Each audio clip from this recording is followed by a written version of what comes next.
Akkuma lama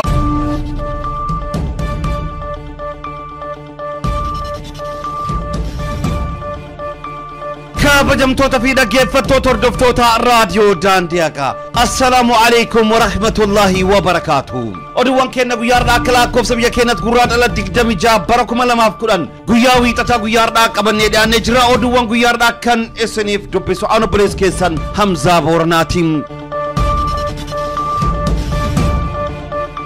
Diddaan gabaa Lagannaa guutuu Oromiyaatti guyyaadhaa irraatii jalqabe bifa qindaawwaaf bifa bareedaadhaan geggeeffamaa oolee jira. Mootummaa wayyaanee murna bicuu Tigrootaan hoogganamu Parlama keessatti sagalee hatuudhaan labsii yeroo muddamaa akka waan raggaasifametti erga ibsame booda Oromiyaa bakkeewwan hedduutti mormiin uummataa kan eegalee battalumatti ture. Mormii fi balaaleffannaa jabaa eegale kana bifa qindaawaa fi tokkummaa qabuun gaggeessuun gabrummatti marsa duraaf diddaan gabaa Lagannaa fi hojii dhaabuu guyyaadhaa irraa eegale hanga roobitti guutuu biyyattii irratti hojiirra akka oolu yaamichi akka darbe gabaasuun kenna ni yaadatama. Haaluma kanaan guyyaadhaa kana godinoota Oromiyaa hunda keessatti magaalotaa fi baadiyaalee dabalatee diddaan Lagannaa Gabaa kun haala milkaa'een eegaluun geggeeffamaa akka jiru beekameera. Haaluma kanaan magaalotaa fi baadiyaalee Oromiyaa kanneen akka handhuura Oromiyaa, magaala Finfinnee, naannoo kondominiyeem Oromiyaa, magaala Dirree Dawaa, Burrayyuu, Sulultaa, Laga Xaafoo, Laga Daadhii, Sabbataa, Walattee, Furii, Alamgana, Galaan, Dukam, Bishooftuu, Moojoo, Adaama, Aanaa Qarsaa fi Maallimaa, Walisoo, Siraaroo, warra Jaarsoo, Garba Gurraachaa, Tulluu Milkii, Abootee, Aanaa Ammayyaa Gindoo, Mannaagashaa, Holotaa, Ejerree, Najjoo, Gincii, Amboo, Gudar, Walisoo, Bachoo, Iluu, Gindabarat, Mogor Ada Abargaa, Jalduu Magaala Goojoo, Ijaajii, Geedoo, Baakoo, Najjoo, Mandii, Caanqaa, Dambidooloo, Jaarsoo, Gimbii, Qaaqee, Beegii, Qondaalaa, Ana Haru, Homa, Nole Kaba fi Dabbaso, Naqqamtee, Kiraamuu, Shaambuu, Ana Guduruu, Agamsaa, Ammuruu, Haroo, Jaartee, Gooban, Waayyuu, Gabaatee, Kombolchaa, Aliboo, Fincaa'aa, Haroo, Galiilaa, Ayyaanaa, Qarsa Ukkee Laallistuu, Angar Guutee, Qelloo, Hindee, Himbaatu, Mattu, Buree, Gachi, Jimmaa, Shaabbee, Somboo, Aanaa Geeraa, Ganda Saaddii, Looyaa,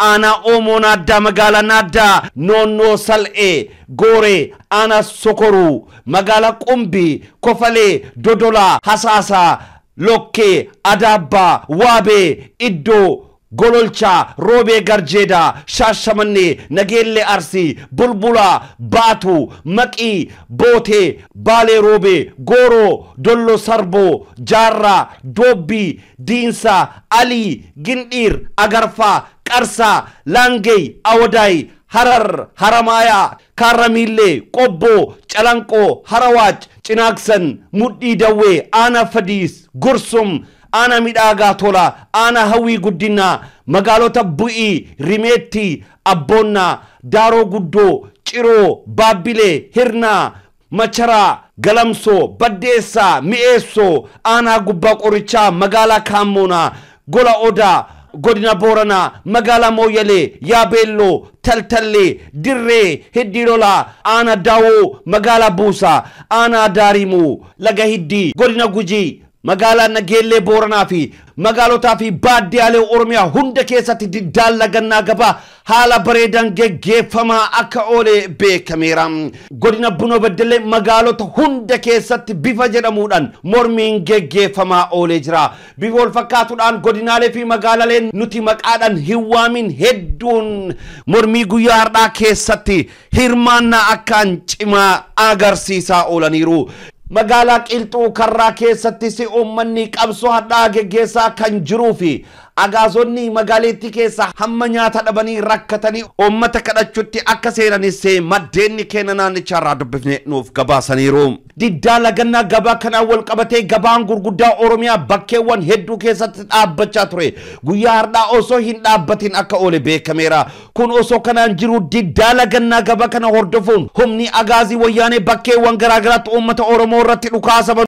guyyaa har'as lubbuu Oromoota galaafachaa kan oole yommuu ta'u, haaluma kanaan godina Harargee lixaa magaalaa Ciroo keessatti ilma Oromoo konkolaachisaa baajaaj maqaan isaa Ibrahim Abdallaa jedhamu kan galaafate yommuu ta'u, godina Jimmaa aanaa Saaqaacoo qorsatti ilmaan Oromoo lama kan maqaan isaanii Toofiq Zinaabuu fi Taarikuu Assegir jedhaman kan ajjeese yommuu ta'u, nama biraa Muhammad Abbaa Fiixaa kan jedhamu rasaasaan rukutamuun yeroo ammaa kana hospitaala Jimmaatti wal'aanamaa akka jiru maddeenni gabaasanii jiru. Bifa wal fakkaatuudhaan guyyaa har'aa galgala magaalaa Jimmaa keessatti poolisii Oromiyaa fi agaazii gidduutti dhukaasa walitti banameen poolisiin Oromiyaa agaazii 5 kan rasaasaan rukutee fi agaazonni 5 battalumatti lubbuun isaanii akka dabarte beekamee jira. Humni agaazii kun magaalota hedduu kanneen akka Amboo, Jimmaa fi Gimbii keessatti uummata irratti dhukaasa kan bante yommuu ta'u, godina Iluu Abbaaboor magaalaa Buree keessatti uummata irratti boombii akka darbattes maddeenni gabaasaniiru. Humni agaazii kun rasaasaan uummata keenya fixuu cinatti uummata keenya hedduu hidhatti guuraa akka jirtu beekameera. Haaluma kanaan humni agaazii kun ilmaan Oromoo hidhaa kan oolte magaalota Baalee Roobee, Amboo, Sabbataa, Awadaay fi magaalota biroo keessatti basaasota wajjin ta'uudhaan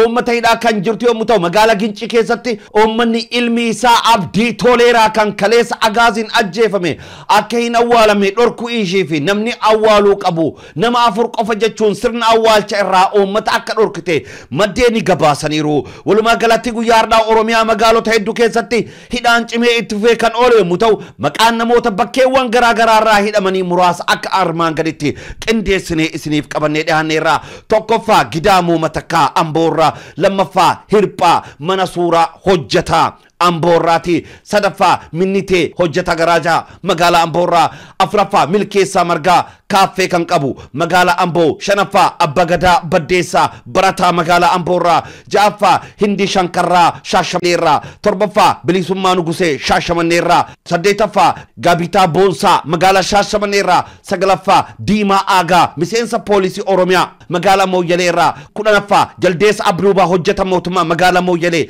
11ffaa Kulula Saraaxoo konkolaachisaa magaalaa Mooyyaleerraa, 12ffaa Ahmed Waaree Abbaa Booranaa magaalaa Awadaayirraati, 13ffaa Saabit Abdurrahman magaalaa Awadaayirraa, 14ffaa Hangaasaa Muusaa magaalaa Awadaayirraa, 15ffaa Araarsoo Diimaa magaalaa Awadaayirraa, 16ffaa Yaasinii Abdullaahi Awadaayirraa kan hidhaman akka ta'e maddeenni keenya naannichaarraa gabaasa nuuf erganirraa hubachuu dandeenye jira. Mootummaa wayyaanee humna qabu nurratti bobbaasuun nu fixuuf foolatus Rabbiin ol ta'an garbeeyyi isaa cunqurfaman bira dhaabbachuun guyyaa har'aa konkolaataan agaazii fe'anii deemaa jiran godina Shawaa Kaabaa, Salaalee fi magaalaa Dagaamii fi Caancootti garagaluudhaan agaaziin 17 hogguu du'an aanaa Shaashamannee ganda Meexxii jedhamutti humni agaazii magaalaa Shaashamannee irraa gara Kofaleetti imala ture. Konkolaataan agaazii garagaluudhaan agaaziin 11 battalumatti lubbuun isaanii akka dabarte beekameera. Gama biraatii weerarrii fi lolli liyyuu haayilii Somaalee naannoo Oromiyaaf Oromoo irratti banan itti fufee kan jiru yommuu ta'u,